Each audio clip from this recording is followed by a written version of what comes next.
Salut à vous tous, je vais démarrer, comme ça va les faire venir. On discute derrière, devant, plutôt. Voilà, le message.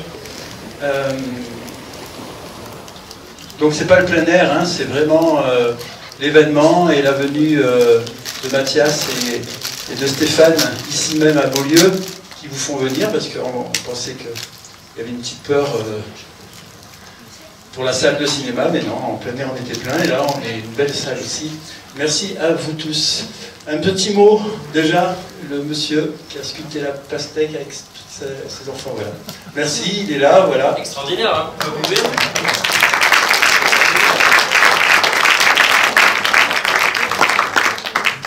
Déjà, merci pour cette pastèque.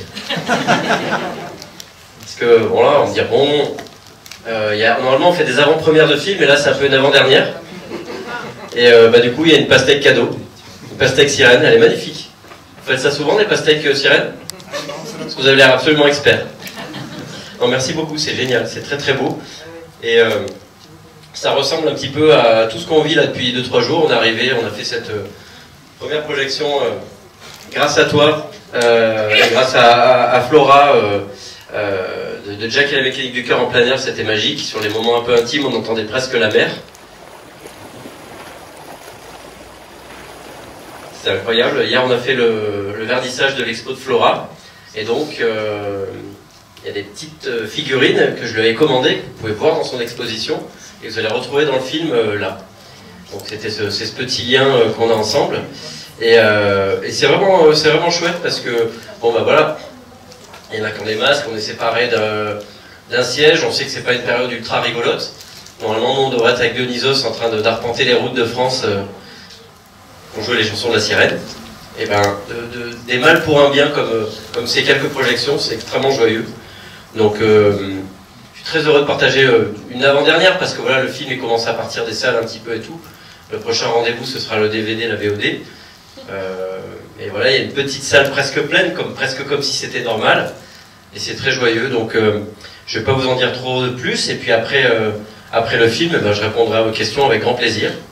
Et je suis dans la salle, je le regarde pour la 1247e fois, avec grand plaisir. Je vais juste rajouter un petit mot, c'est mon petit coup de cœur. La sirène, c'est pas anodin. Pour nous, on a réouvert le cinéma en accueillant un autre cinéaste qui s'appelle Adrien Avapeur, avec son film Congo, qui se passe au Congo, Brazzaville, et qui raconte l'histoire d'un guérisseur, et le guérisseur travaille aussi dans le fleuve Congo avec des sirènes. Et il y aura le merveilleux film que j'ai eu la chance de voir de Christian Petzold, un cinéaste autrichien qui sort Ondine au mois de septembre, là, et qui est sur le mythe de la sirène dans les contes un peu germaniques aussi. Et voilà. Donc à suivre pour la sirène. C'est parti, vous êtes prêts?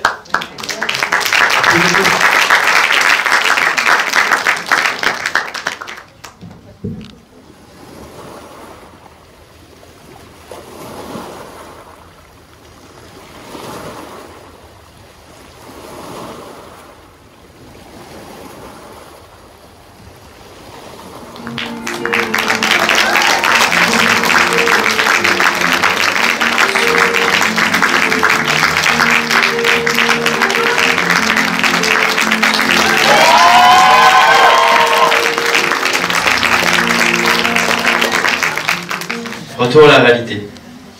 Bon ben voilà, c'était l'avant-dernière du film. Merci. Merci à vous, merci beaucoup d'être venus. Merci.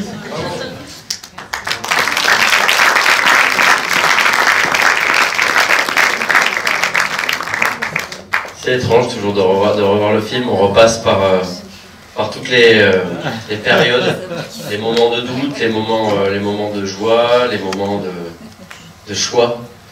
Et c'est quand même c'est une expérience extraordinaire de faire un film. C'est avant tout un travail d'équipe, c'est vraiment une espèce de famille incroyable qui se met au service d'un rêve. J'ai toujours beaucoup d'admiration quand je vois le film sur des petits détails. Je sais que c'est des gens qui ont travaillé avec le cœur, avec leurs mains. La petite guitare qui explose comme ça, c'est un moteur à l'intérieur. Plein de petites choses comme ça. La demoiselle qui s'occupait... qui fait par exemple écaille par écaille la nageoire de la sirène, et ça ressemblait, vous savez, comme quand on faisait des glaces à l'eau quand on était petit, ou quand on fait des glaçons tout simplement. En fait, c'était pareil, mais rempli de silicone, elle les a collées une par une. C'est vraiment un petit travail d'artisan qui n'est pas si éloigné de ce que peut faire Flora avec ses figurines, c'est-à-dire que, sauf que là, évidemment, il y a plus de personnes qui travaillent, et c'est à plus grande échelle, mais c'est vraiment un travail qui vient de la main de l'homme, et ça vient de la fonction narrative du film, vraiment. C'est-à-dire que jouer avec les surprisiers, ils peuvent se débrouiller pour changer le monde, à leur toute petite échelle, mais vraiment à leur façon, chacun, et jouer que le film respire comme ça. Donc voilà, il a ses qualités, il a ses défauts, il a ses imperfections. La vie créative, comme la vie, est un work in progress jusqu'à la fin. Mais je suis très heureux de vous le présenter une nouvelle fois ce soir. Et si vous avez des questions ou des trucs comme ça, je veux bien y répondre. Voilà.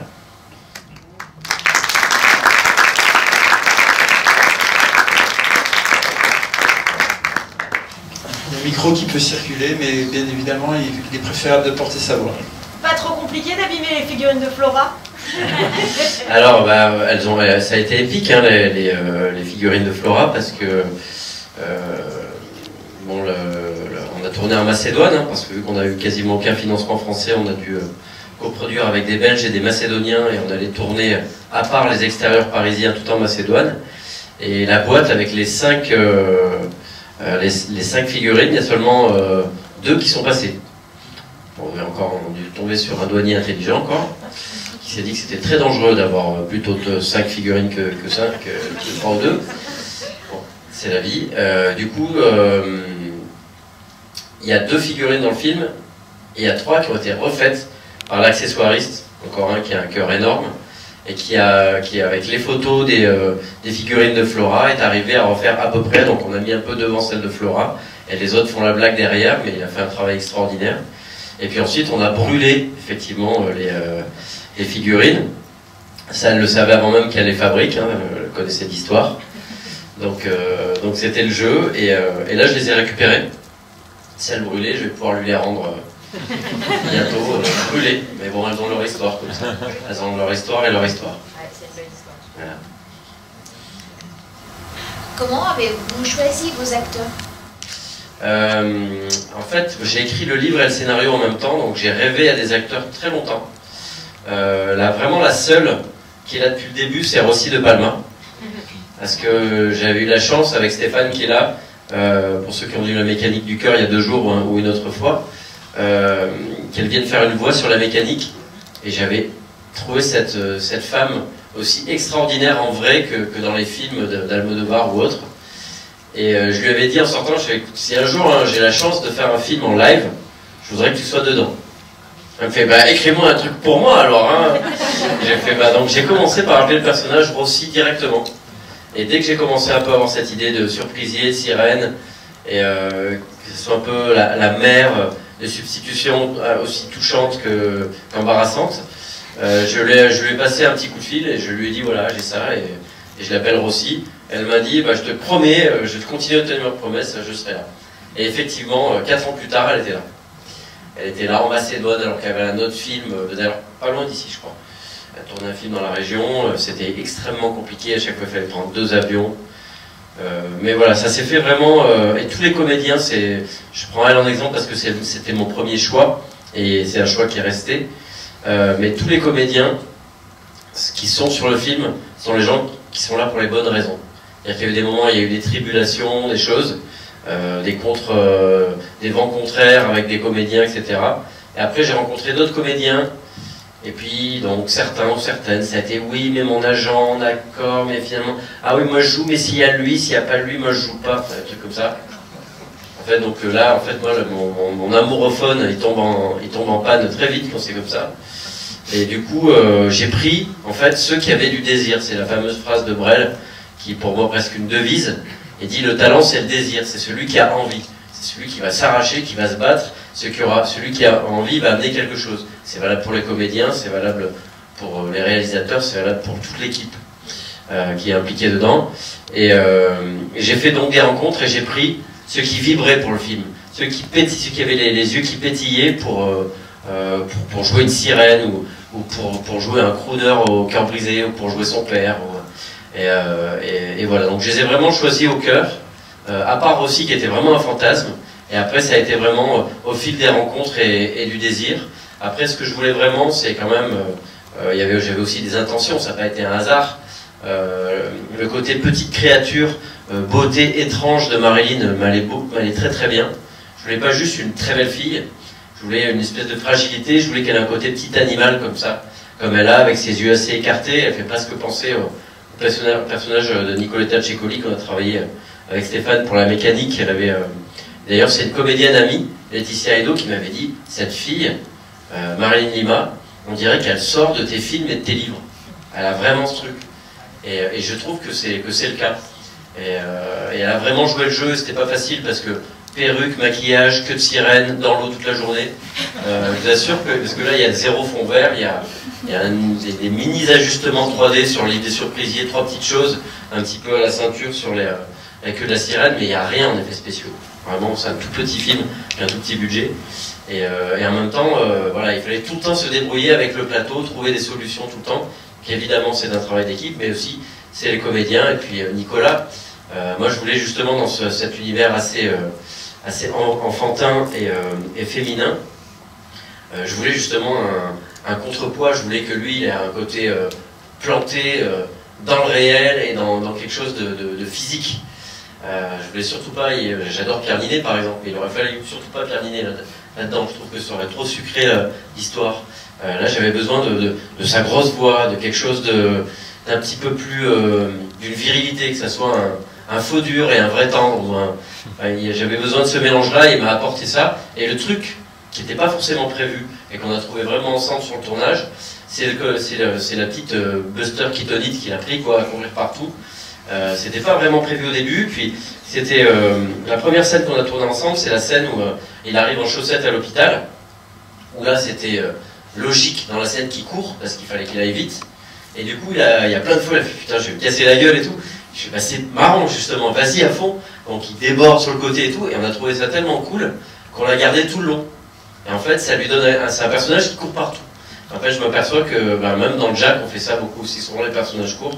Je crois que j'aime bien en fait quand il y a une énergie dans les personnages, même quand c'est des personnages qui ont une mélancolie ou une noirceur.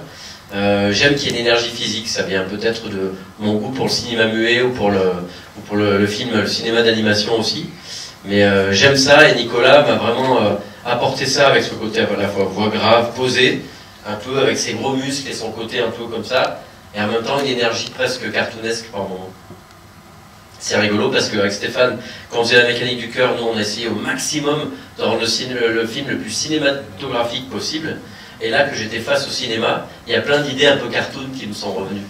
C'est comme un yin et le yang, il y avait un petit peu de cinéma dans notre film d'animation, et là il y a un petit peu d'animation, outre le fait que les génériques sont en animation, dans la façon de traiter certaines situations, il y avait une dimension un petit peu dessin animé par moment, dans le traitement des couleurs, les choses comme ça, qui était revendiqué.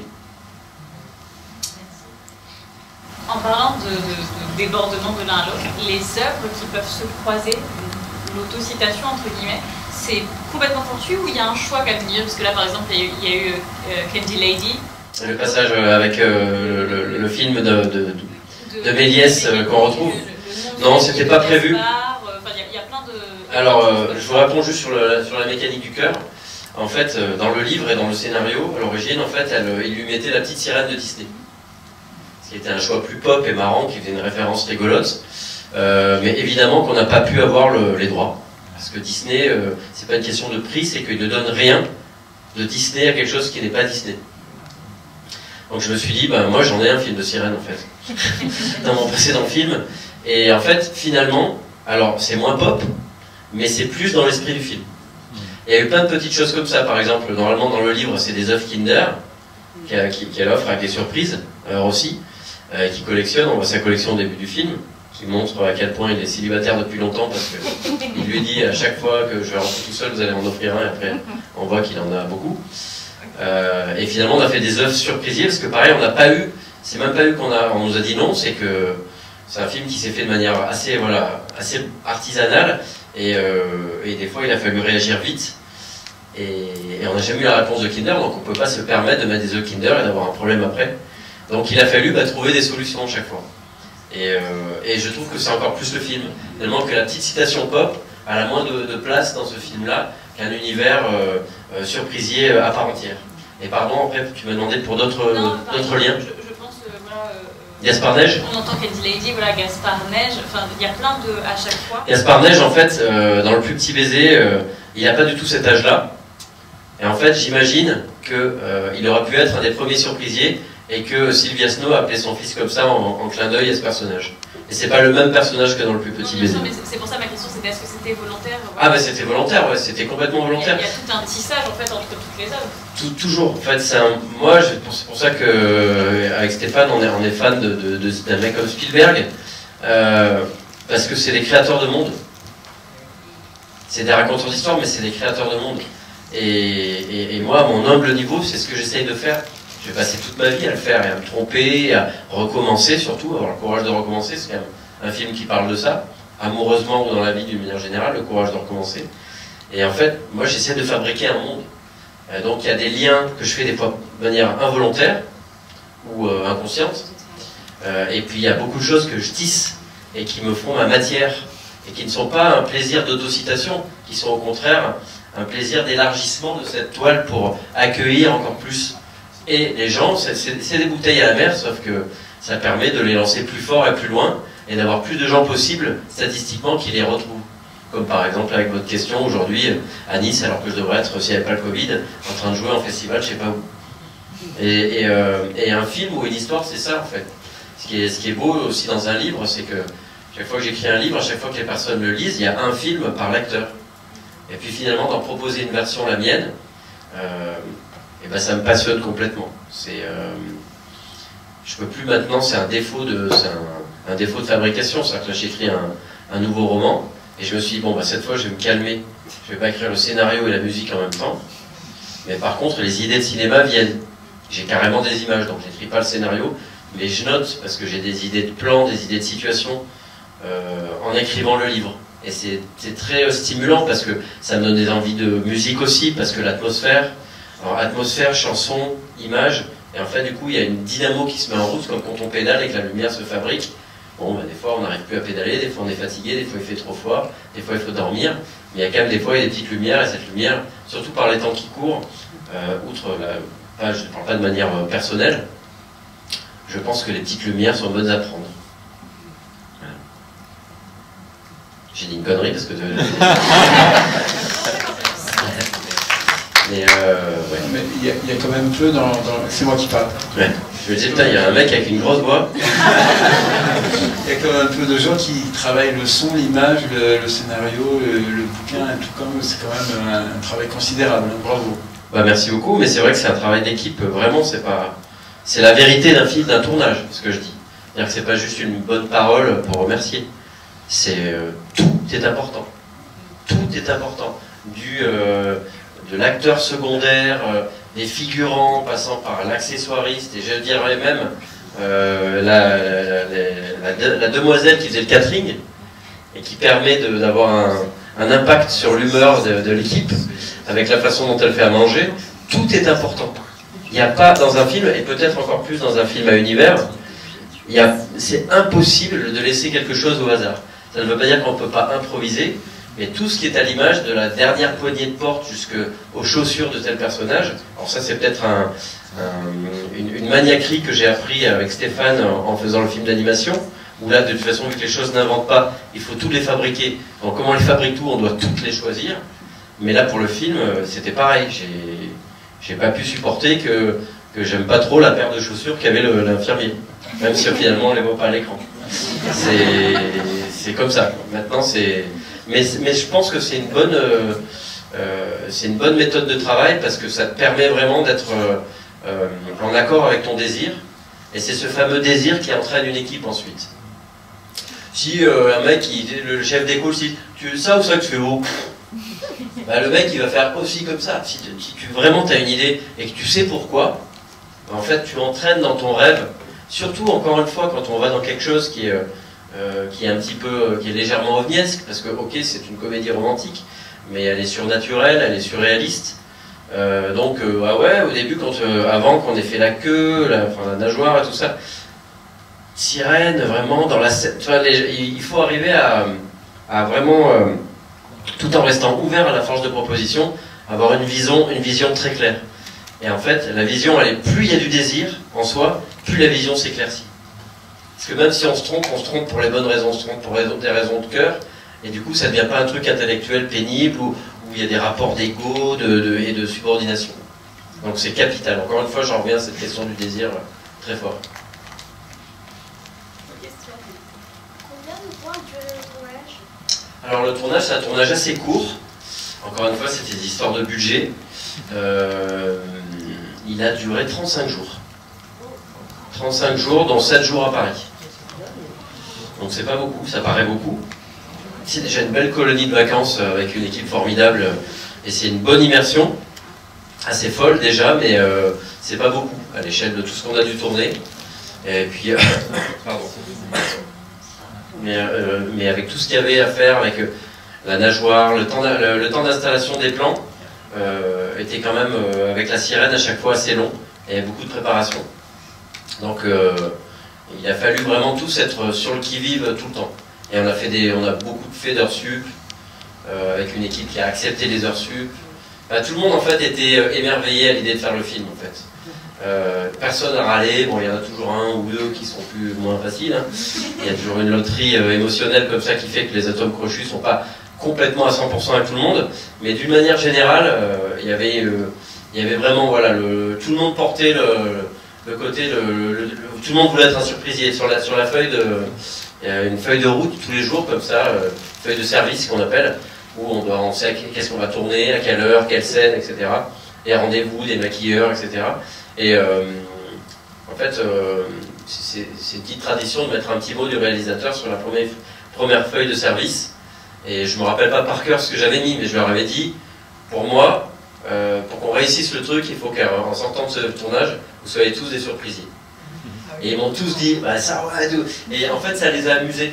Ça les a amusés parce que, bon, ils font tous plein de films différents, avec des expériences différentes. Et là, d'avoir fabriqué une nageoire de sirène, un livre pop-up qui bouge, des pop-up dans une salle de bain, d'avoir à tourner dans un aquarium. C'était quand même, il y avait plein de petites choses qui étaient excitantes pour les équipes.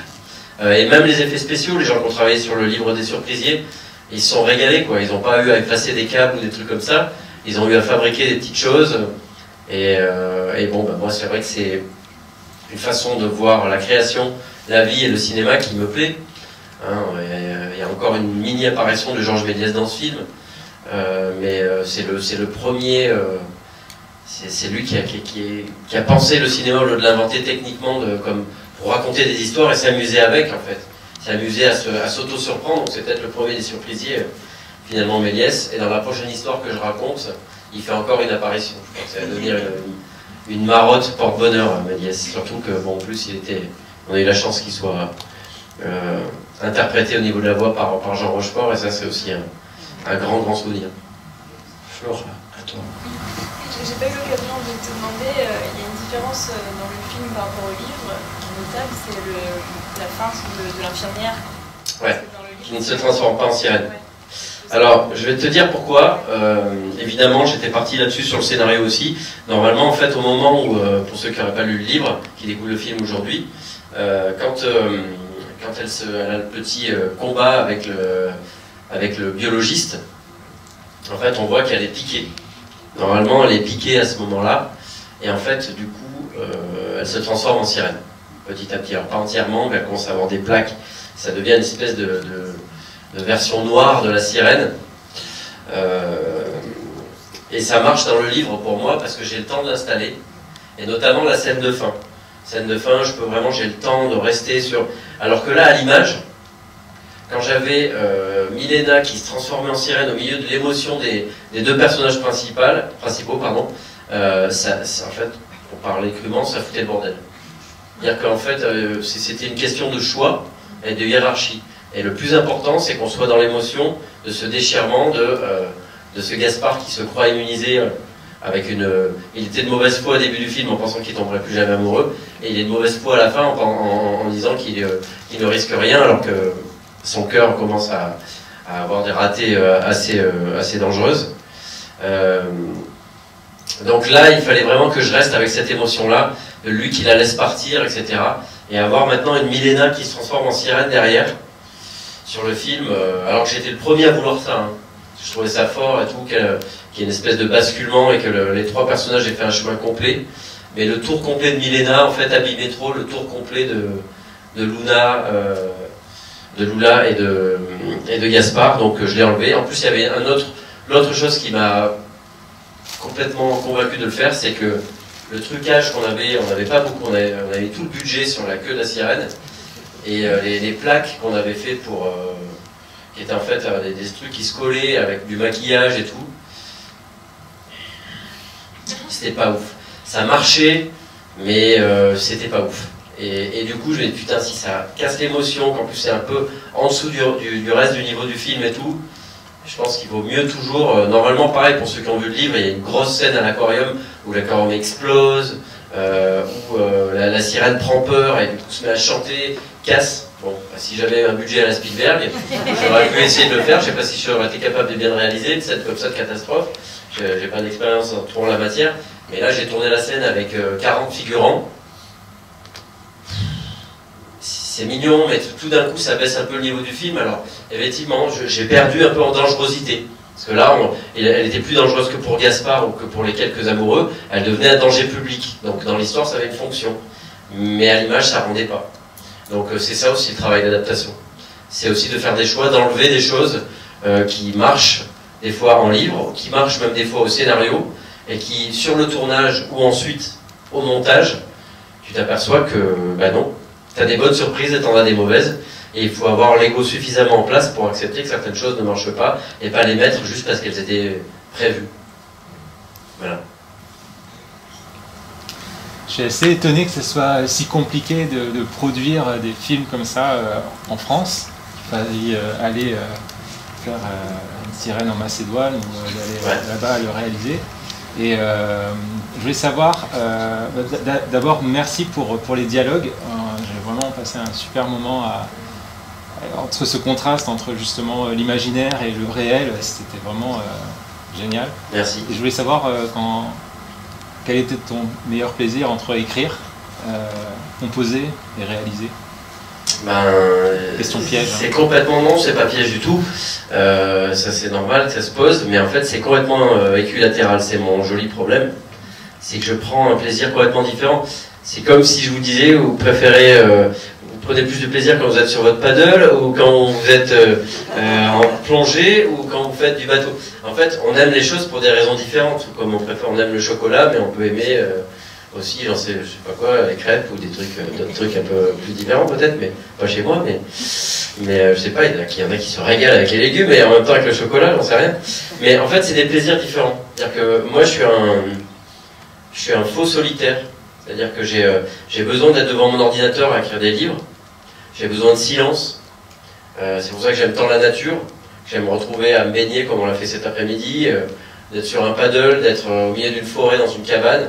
C'est aussi important pour moi. Et je ne suis pas que ça. Mais j'aime l'énergie d'un plateau, avec des gens, rencontrer des gens, être surpris par la force de proposition d'un comédien, d'un technicien, d'un accessoiriste, être en concert avec mon groupe, et d'avoir des gens qui crient, qui connaissent. Cette effervescence me plaît aussi, mais c'est des temps différents.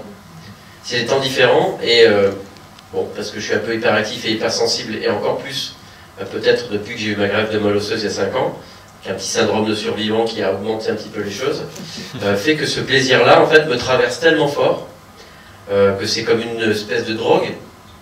Alors maintenant, c'est une drogue que j'essaie juste d'organiser un peu mieux, pour pas qu'elle devienne un poison, en fait.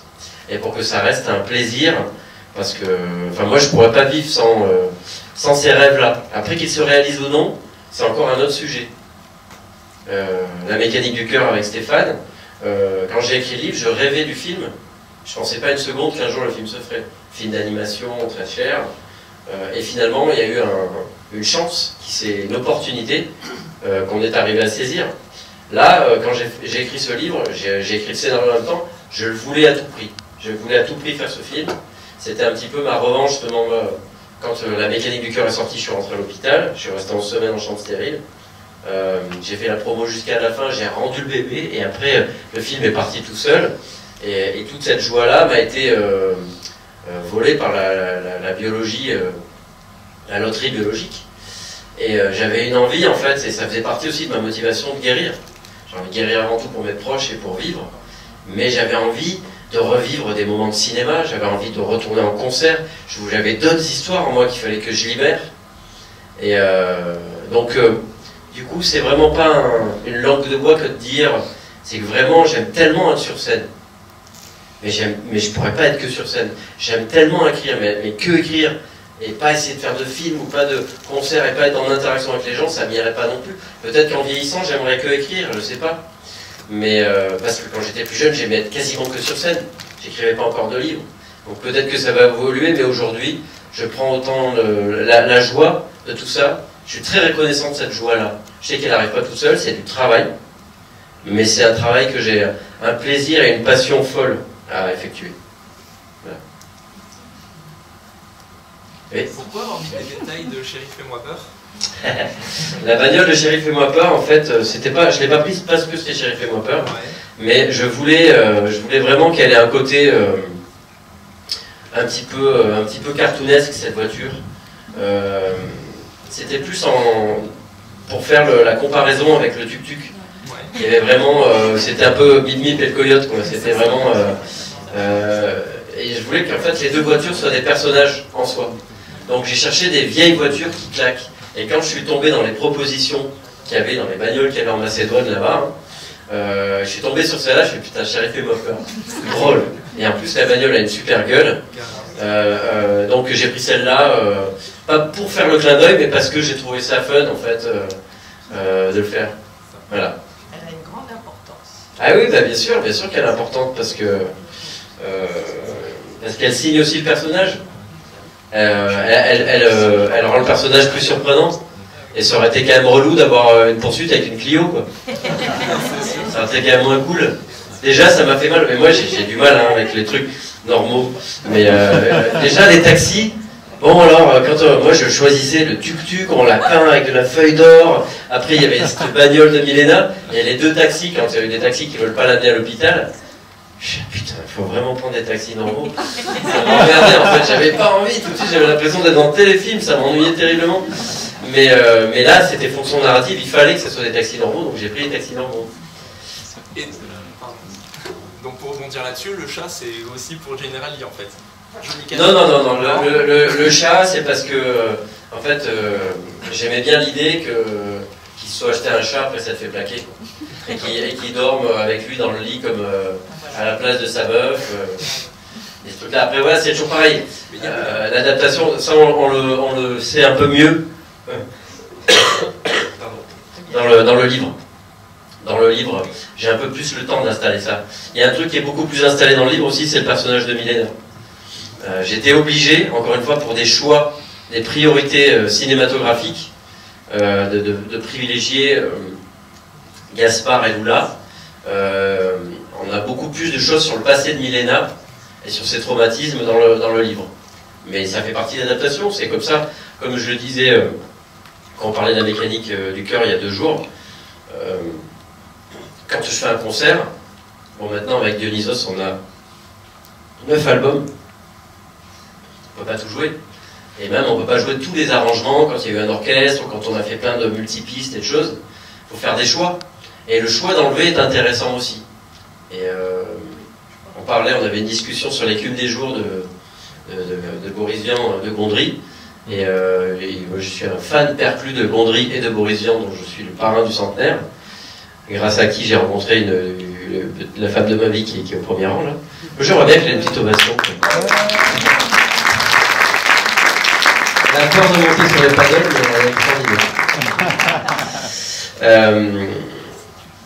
Et j'ai l'impression que lui, peut-être parce que c'était pas son livre, Gondry, il a, je sais pas si vous avez vu ce film, qui a des qualités extraordinaires, mais qui est un peu étrange.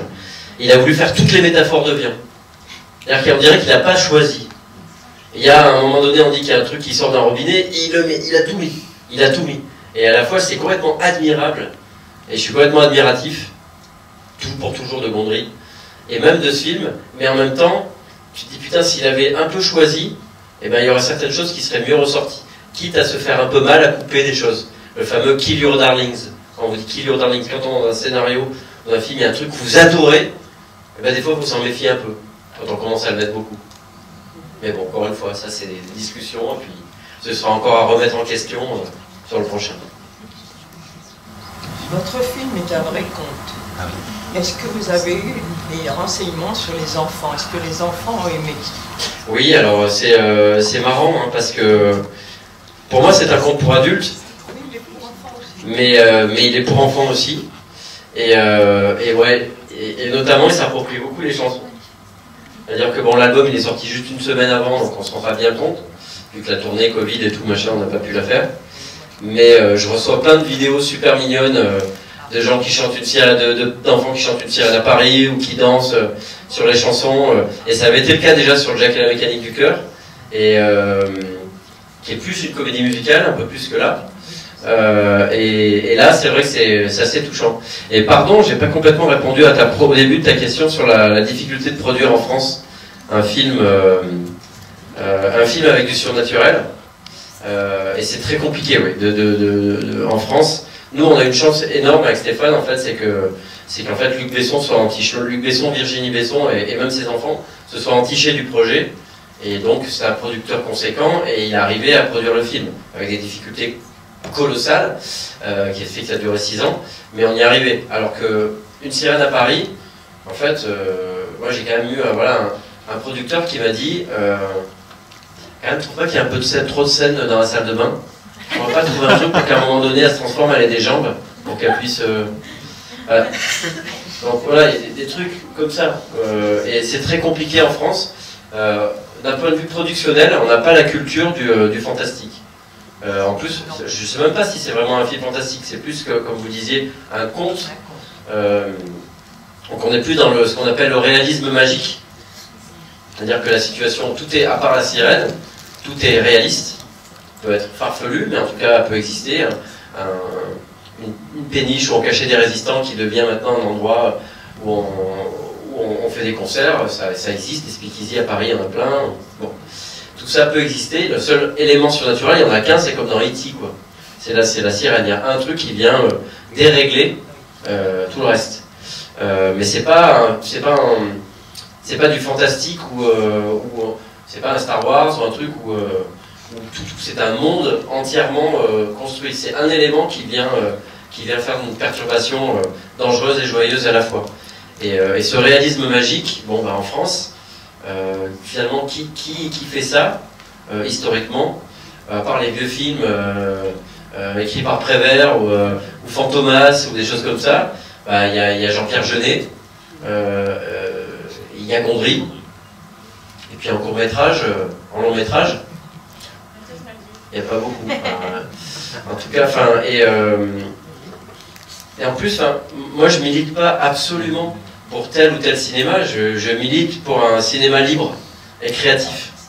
Et c'est dommage qu'une partie de Johannes Farr aussi, j'ai oublié Johannes Farr et je ne l'aurais pas. Un peu les premiers films de Guy Rodier aussi. C'est moi la creuse voix là. Ah, je les connais pas. Je les connais pas, mais je regarderai ça. Mais Johannes Farr aussi, et il s'y cogne pas mal aussi lui. Hein. On lui refuse un paquet de projets à cause de dès qu'il y a un monstre ou un truc, les gens sont pas contents. Alors, en production française, donc du coup, bah voilà, on s'en va en Macédoine et en Belgique. C'est dommage. En plus, vous avez un magnifique studio de la Victorine, pas loin. On va bien tourner en France. Hein. Moi, je suis pas du tout parti par snobisme. Hein. J'avais plutôt tourné en France, j'aurais été très content.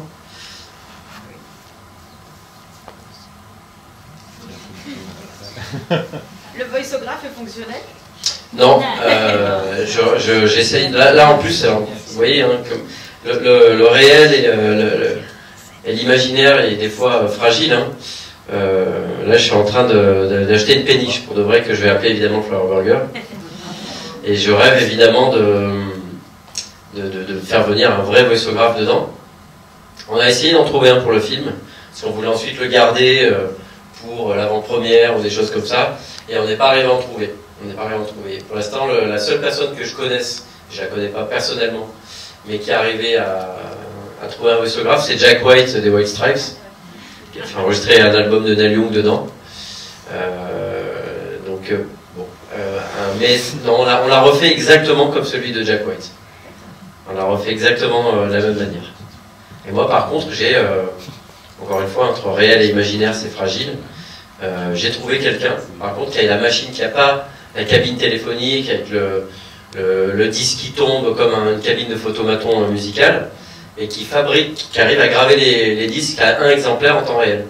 Et moi, je suis directeur artistique d'un petit lieu à Paris qui s'appelle les Trois Baudets, qui est un peu mythique parce que Vian, Brel, Gainsbourg, Gréco, Barbara, ils ont fait leurs premières armes.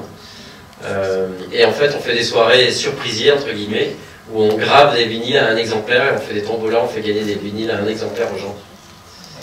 Donc voilà, c'est toujours, on croit toujours que c'est mélangé entre le réel, l'imaginaire, c'est toujours ténu. Et c'est cette zone de non-droit qui me plaît tant, en fait. Moi, être que dans complètement l'imaginaire, avec pas de lien avec la réalité, ça me plairait pas. Et être que dans le réel, et pas avoir la possibilité de jeu de l'imaginaire, ça me plairait pas non plus. Et plus on se rapproche de la frontière, plus on se promène sur le bord de la falaise, plus ça m'excite.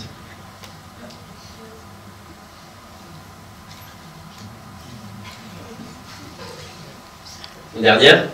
Enfin, ou avant-dernière, ou genre, enfin, moi je suis là pour, il n'y a aucun problème. Comme je sais pas, je vais pas. Pardon? Comment vous avez fait pour devenir réalisateur? J'ai travaillé. J'ai rêvé très fort. Et ensuite, j'ai travaillé à mon rêve, beaucoup. J'ai fait une fac de cinéma qui ne m'a absolument rien appris techniquement, et qui m'a appris à rêver, et qui m'a appris à développer mon goût pour une cinéphilie quand même assez compulsive. On était avec Stéphane et un ami hier en train de parler de films, et on se rendait compte qu'on était quand même un petit peu obsessionnel. C'est une jolie obsession, c'est passionnel. Et en fait, du coup, c'est l'envie de faire, quoi. Moi, c'est comme quand j'étais petit, je voyais Michel Platini marquer des buts, et je prenais mon ballon et je tirais des pénaltys tout seul face à ma balançoire, parce que ça me faisait envie, en fait. Et là, j'ai vu E.T. quand j'avais 8 ans, ça a 6 ans, je crois. 8 ans, 82. Et après que j'ai vu E.T., ça a changé ma vie. Et puis Star Wars, et puis les westerns. Voilà, Eddie Mitchell, la dernière séance, et j'avais le droit de regarder un des 2 westerns. Je regardais des westerns avec mon père, quand c'était le mardi soir et qu'il n'y avait pas école le mercredi, et j'ai vu plein de westerns. Et ça m'a rendu, en fait, et des histoires, après du coup les livres, la musique, du coup la musique de film, et tout petit à petit, j'ai commencé mon groupe, écrire des histoires, et les histoires, j'ai commencé à faire des clips en Super 8, que je réalisais avec 2 bouts de ficelle. Puis j'ai fait ma fac de cinéma, et petit à petit, et puis voilà, le grand apprentissage, outre les clips, ça a été le film avec Stéphane, qui m'a appris énormément de choses, le film et Stéphane, et qui a aussi, encore une fois, attisé mon désir de cinéma pour un jour. Je l'espère qu'on refera un film d'animation ensemble, et pour faire des films, chacun de son côté aussi, parce que il y a voilà, évidemment, il y a le long métrage, mais il y a des actes de cinéma aussi qui sont plus courts, il y a des courts métrages, et même des fois des stories Instagram de 15 secondes, c'est des haïkus de cinéma parfois aussi.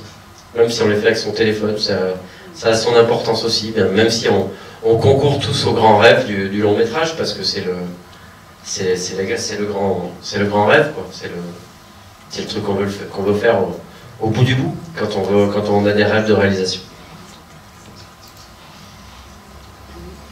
Bon, ben voilà.